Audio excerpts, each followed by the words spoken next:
देखें, कल हमने देखा अव्ययभाव, ठीक है ना। अव्ययभाव के बारे में पूरा पढ़ा था, एग्जाम्पल्स देखे थे, इसके भेद देखे थे। भेद कितने होते हैं इसके? 2 भेद होते हैं। कौन कौन से होते हैं? पूर्व पद और 2 टाइप्स होते हैं समास के, पूर्व पद और उत्तर पद। और भेद होते हैं पूर्व पद अव्यय और पूर्व पद नाम पद, ठीक है ना। नाम पद क्यों बोला था? नाम पद इसलिए बोला था क्योंकि नाम संज्ञा या विशेषण को बोल रहे हैं हम यहाँ पर, ठीक है। नाम का मतलब होता है संज्ञा, संस्कृत में संज्ञा को नाम बोलते हैं। क्योंकि 2 टाइप्स पढ़े थे, पहला था आपका पूर्व पद अव्यय, दूसरा था पूर्व पद नाम पद। इसमें देखा था कि उदाहरण का जो पहला पद होगा वो कैसा होगा? अव्यय होगा। जैसे कि मैंने बताया आपको, आमरण, आजीवन, ठीक है ना। तो ये पहला पद है आ, कहें तो उपसर्ग कह सकते हैं इसको, अव्यय को उपसर्ग बोल सकते हैं कि जितने अव्यय होते हैं सारे उपसर्ग ही होते हैं, ठीक है ना।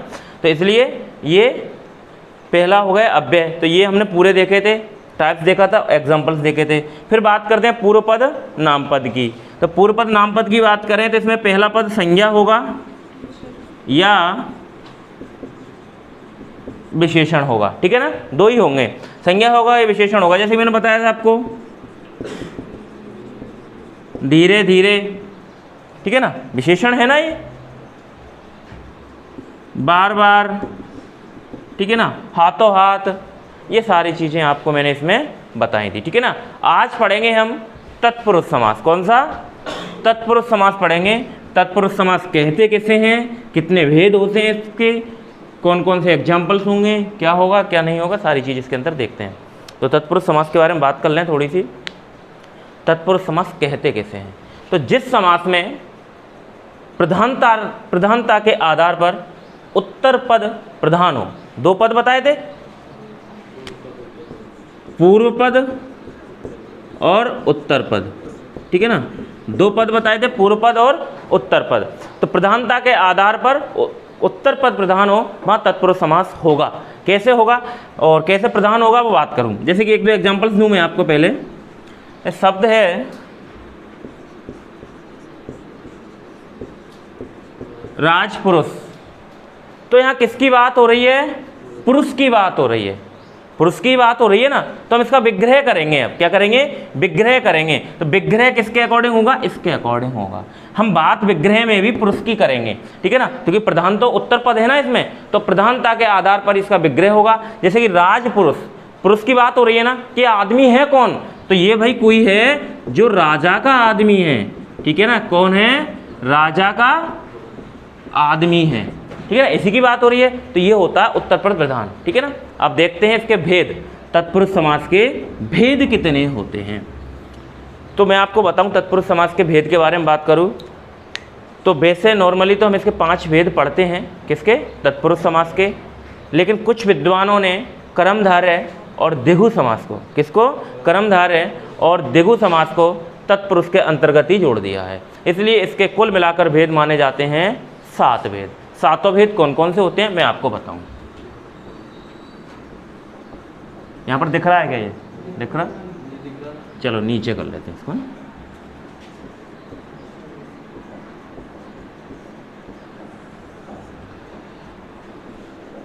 कितने होते हैं? 7 होते हैं। देखो, पहला हम पढ़ते हैं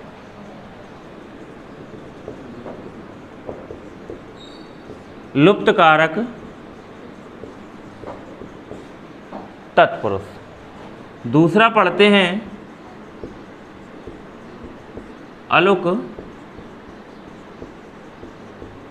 तत्पुरुष। तीसरा हम पढ़ते हैं उपपद तत्पुरुष। चौथा हम पढ़ते हैं नज तत्पुरुष। नज या नए बोल सकते हैं, तो कोई दिक्कत नहीं है, ठीक है ना। फिर 5वां पढ़ते हैं हम लुप्त पद तत्पुरुष। 6वां पढ़ते हैं कर्मधारय। और 7वां हम पढ़ते हैं कौन सा? दिगु। ओके, ये हम पढ़ते हैं। हालांकि आपने तत्पुरुष में पढ़े होंगे आज तक, आपको डायरेक्ट यही पढ़ाया होगा, कर्म तत्पुरुष, कर्ण तत्पुरुष, संप्रदान तत्पुरुष, अपादान तत्पुरुष, इनके अलावा तत्पुरुष समास खत्म कर दिया जाता है। आपने पढ़े हैं इससे पहले लुप्त कारक, अलोक, उपपद, ठीक है, इनको नॉर्मली नहीं पढ़ाया जाता, तो मैं आपको बता रहा हूँ कि इसमें कौन कौन से होते हैं, क्या होते हैं, सारी चीज़ें हम देखेंगे। जो आज तक तुम पढ़ते आए हो वो सिर्फ और सिर्फ हमें पढ़ाया गया है लुप्त कारक तत्पुरुष, ठीक है ना। तो हम लुप्त कारक तत्पुरुष की बात करें तो लुप्त कारक तत्पुरुष कहते किसे हैं, होता क्या है, कितने प्रकार के होते हैं, ठीक है ना।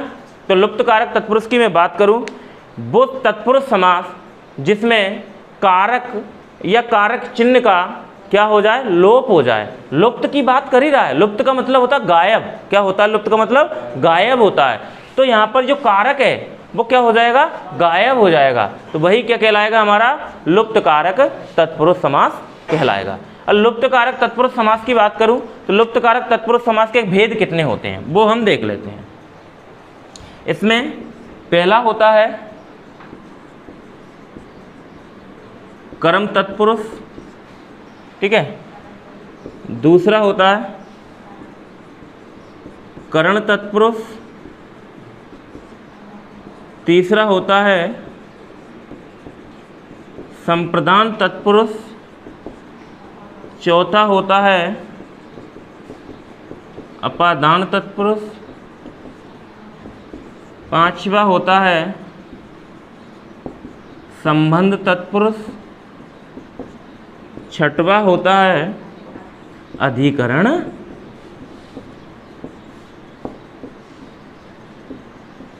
तत्पुरुष, ठीक है, 6 होते हैं। तो अगर तुमसे पूछे डायरेक्ट कि तत्पुरुष समास के लुप्त कारक तत्पुरुष समास के भेद कितने होते हैं तो हम 6 बता देंगे। 6 कौन कौन से, कर्म तत्पुरुष, कर्ण तत्पुरुष, संप्रदान तत्पुरुष, अपादान तत्पुरुष, संबंध तत्पुरुष और अधिकरण तत्पुरुष। सबको पढ़ेंगे, अलग अलग पढ़ेंगे, सारी चीज़ें पढ़ेंगे, ठीक है ना। और अलोक तत्पुरुष भी पढ़ेंगे, उपपद भी पढ़ेंगे, आपका नज भी पढ़ेंगे, लुप्त पद भी पढ़ेंगे और कर्मधारय भी पढ़ेंगे, देखो भी पढ़ेंगे। सारे भेद पढ़ने हैं हमको, ठीक है ना, कंप्लीट करना है, कोई दिक्कत नहीं है। तो हम धीरे धीरे चलेंगे। हम पहले देखेंगे कर्म तत्पुरुष को। परंतु अगर आपको ये चीज़ समझ में नहीं आ रही हो कारक किसे कहते हैं तो मैं कारक के बारे में भी आपको बता दूं, इसकी विभक्तियाँ भी बता दूं। कारक संज्ञा या सर्वनाम के साथ संबंध बताने वाला एक तत्व होता है, ठीक है ना, तत्व होता है। और उस तत्व के साथ, ठीक है ना, जो क्रिया के साथ संबंध होता है, जिसके द्वारा जो शब्द या शब्दांश के द्वारा बताया जाता है वह संबंध, उससे हम बोलते हैं कारक चिन्ह। क्या बोलते हैं, कारक चिन्ह। अभी बताऊंगा मैं आपको।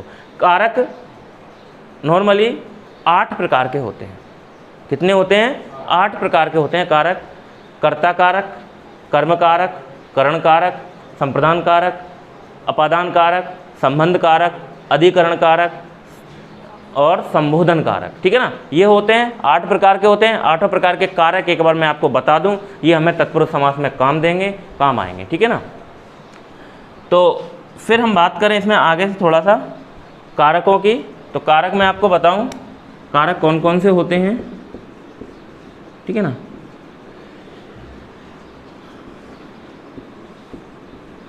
हम इसको ऐसे याद करते हैं, कर्ता ने कर्म को करण से कौमा के द्वारा संप्रदान के लिए अपादान से, देखो से यहाँ भी आया, से यहाँ भी आया, ये काम करेगा जोड़ने का, ये काम करेगा तोड़ने का। सिंपल सी बात है। इसमें वस्तु होगी, उससे हम जुड़ेंगे, इसमें दूर होंगे, ठीक है ना। सिंपल सी बात है। मैंने आपको पढ़ाया है, शायद बचन पढ़ाए थे, बचन में पढ़ाया है मैंने इसको आपको। अभी पिछला टॉपिक कौन सा खत्म हुआ है 100 वाले बैच में, कारक में ही, हाँ कारक में ही मैंने आपको पढ़ाया था इसके बारे में, अपादान। फिर उसके बाद बात करें आप संबंध, का, की, के, ठीक है ना, रा, री, रे, नानी, ने बहुत हो जाते हैं इसमें, ठीक है। फिर हम बात करें अधिकरण, मैं पर और संबोधन, हे, अरे अजी, कुछ भी कर लो, है ना। ओके, ये 8 कारक होते हैं।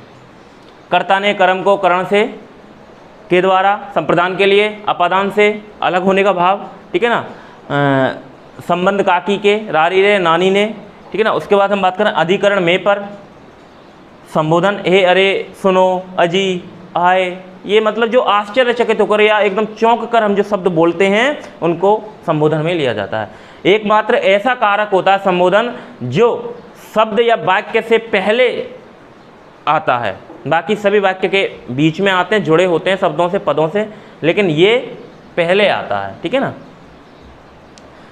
लेकिन तत्पुरुष में कर्ता को और संबोधन को, मतलब पहला और अंतिम दोनों को नहीं पढ़ा जाता, नहीं गिना जाता है, इसलिए इसके भेद रह जाते हैं 6, ठीक है ना। हम स्टार्ट करेंगे कर्म कारक से, ठीक है ना, करण कारक से, ये सारे हम पढ़ेंगे। तो जैसे कि मैं एग्जांपल्स बताऊं आपको 1-2, जैसे हम बात करें इसकी कर्म तत्पुरुष की मैं बात करूं तो कर्म तत्पुरुष कहते कैसे हैं, होता क्या है, लुप्त कारक के अंदर ही पढ़ रहे हैं हम।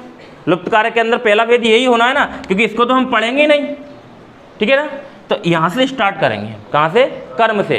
तो कर्म तत्पुरुष बोलेंगे, अब इसको कारक ना बोलते हुए क्या बोलेंगे, कर्म तत्पुरुष समास, ठीक है ना। कर्म तत्पुरुष, क्योंकि कारक थोड़ी पढ़ रहे हैं हम पढ़ रहे हैं कर्म को, तत्पुरुष में पढ़ रहे हैं, तो कर्म तत्पुरुष समास। तो हम एक चीज़ देखेंगे कि कर्म तत्पुरुष समास में को विभक्ति का लोप होगा, ठीक है ना। लोप मतलब गायब होगी, वो कैसे होगी, क्या होगी, मैं आपको दिखाऊं, ठीक है ना। ये थोड़ा सा मैं जगह बना लूं अपने लिए। जैसे शब्द आ जाए तुम्हारे पास,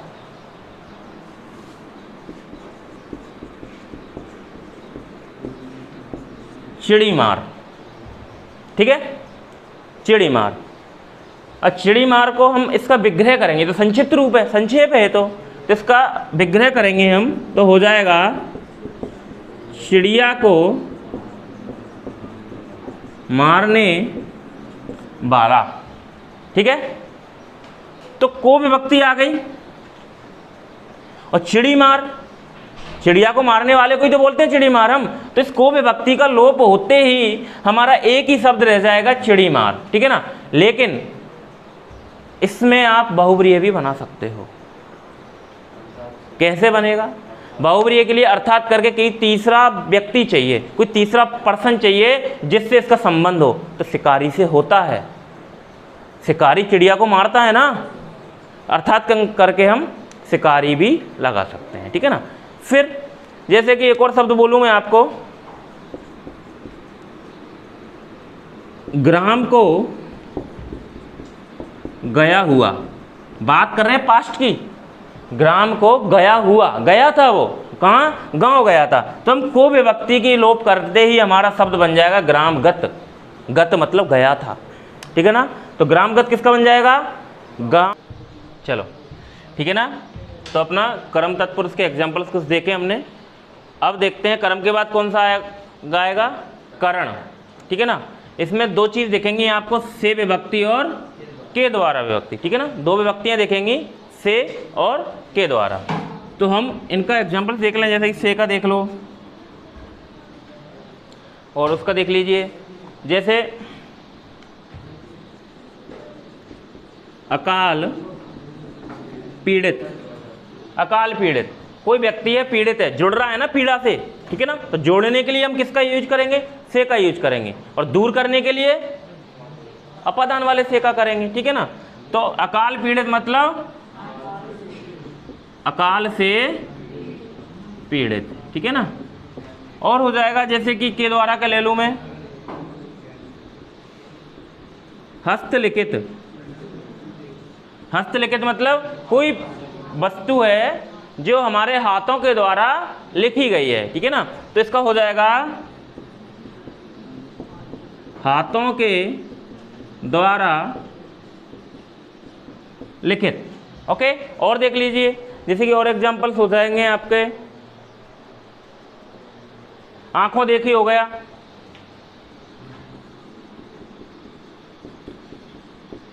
आंखों देखी, शब्द एक ही है, पहला पद दूसरा पद, ठीक है ना। क्या देखा? आंखों से देखा, ठीक है ना। किससे देखा? आंखों से देखा, तो आंखों से देखी हो जाएगा, ठीक है।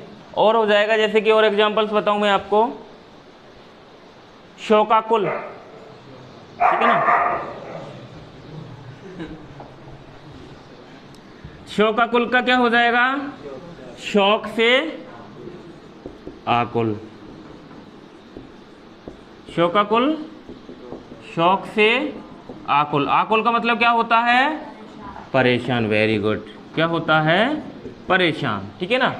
शौक से आकुल मतलब शौक होता है हमारे घर में, कोई मौत हो जाए, कुछ भी हो जाए तो शौक हो गए ना, तो शौक से जो आकुल होता है मतलब परेशान हो जाता है कोई भी व्यक्ति हो, ठीक है ना।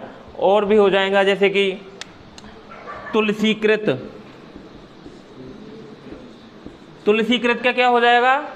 तुलसी के द्वारा कृत, कृत मतलब रचना, रचित, रचित बोल सकते हैं हम उसको, है ना। तुलसी के द्वारा कृत या रचित, ये हो जाएगा। फिर नेक्स्ट की बात करें हम संप्रदान की, तो संप्रदान में दो विभक्तियों का लोप होगा। दोनों विभक्ति कौन कौन सी होनी है आपको पता है अच्छे से, कौन सी होंगी? के लिए होगी, ठीक है ना। इस विभक्ति का लोप करेंगे संप्रदान तत्पुरुष समास में।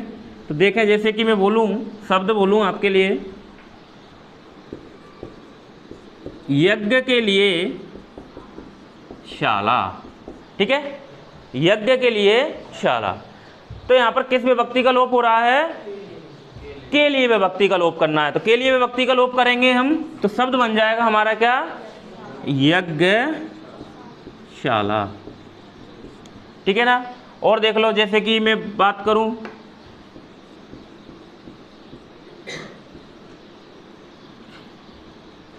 कैद के लिए गृह, कैद के लिए गृह, कैद को हम बोल सकते हैं कारा, तो कारागृह बन जाएगा। के लिए विभक्ति का लोप करेंगे, लोप मतलब गायब करेंगे, इसको करना ही है, संप्रदान कारक है, ठीक है ना। तो इसका लोप करने के लिए बाद ही तो इसका संक्षिप्त रूप बनेगा, इसको संक्षिप्त में तभी तो लिख पाएंगे तब विभक्ति का लोप होगा। तो आपको अच्छे से पता है कि आपने जब डेफिनेशंस पढ़ी हैं तत्पुरुष समास की, तो इसमें लिखा हुआ है, उसमें साफ साफ लिखा हुआ है कि इसमें उत्तर पद प्रधान होता है, उसके साथ साथ कारक चिन्हों का लोप भी होगा। किसका? कारक चिन्हों का लोप भी होगा, ठीक है ना। ये सारी चीजें आपने देखी हैं, और एग्जांपल्स मैं आपको बताऊं इसके लिए। तो विधान परिषद,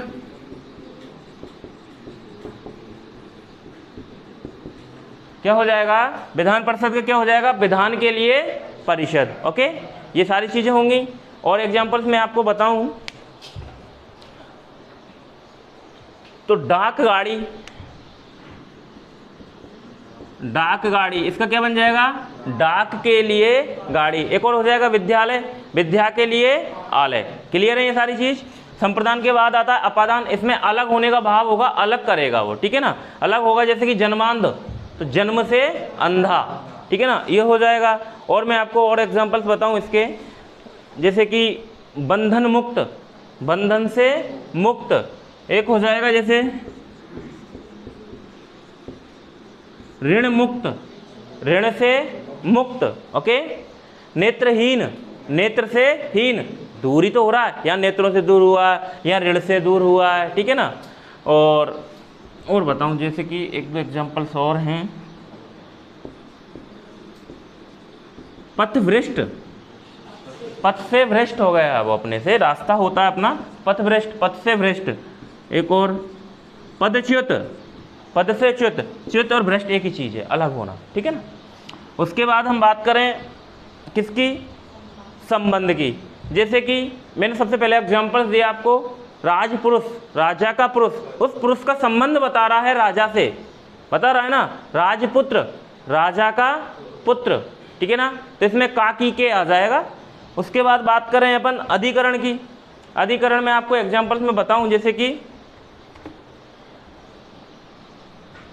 कवि पुंगव शब्द है,